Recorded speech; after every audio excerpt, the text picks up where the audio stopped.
नमस्कार मंडळी, आज आपण आलो आहोत महाराष्ट्रातील सर्वात मोठ्या पवित्र आध्यात्मिक सोहळ्यांपैकी एक म्हणजे आषाढी वारी अनुभवण्यासाठी। आळंदीहून ज्ञानेश्वर महाराजांची पालखी आणि देहूतून संत तुकाराम महाराजांची पालखी पंढरपूरच्या दिशेने प्रस्थान करत असताना लाखो वारकरी ज्ञानोबा तुकारामचा जयघोष करत टाळ मृदुंगाच्या गजरात विठ्ठल रुक्माईचं नाव घेत वारीत सहभागी होतात। चला तर अनुभवूया हा वारीचा अस्मरणीय प्रवास। तर नमस्कार मंडळी, स्वागत आहे तुमचं एका नव्या ब्लॉग मध्ये। सकाळची प्रसन्न वेळ आणि आजूबाजूला भगवी झेंडे, टाळ मृदुंग आणि प्रत्येकाच्या ओठावरती एकच नाव, विठ्ठल विठ्ठल।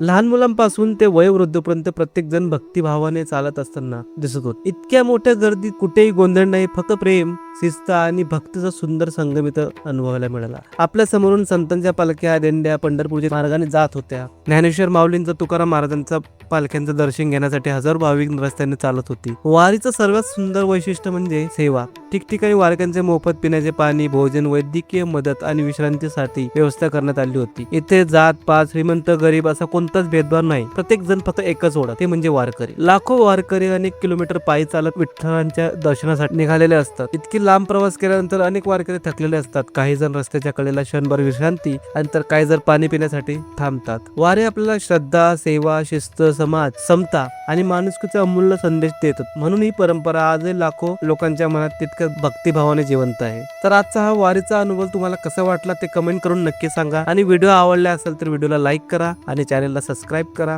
हा व्हिडिओ आपल्या मित्रांपर्यंत शेअर करा। तर असेच मराठी ट्रॅव्हल, संस्कृती आणि भक्तिमय ब्लॉगिंग साठी चॅनलला नक्की सबस्क्राईब करा आणि इंस्टाग्राम अकाउंटला फॉलो करा। ज्ञानोबा माऊली तुकाराम। हमारा जीवन पूरा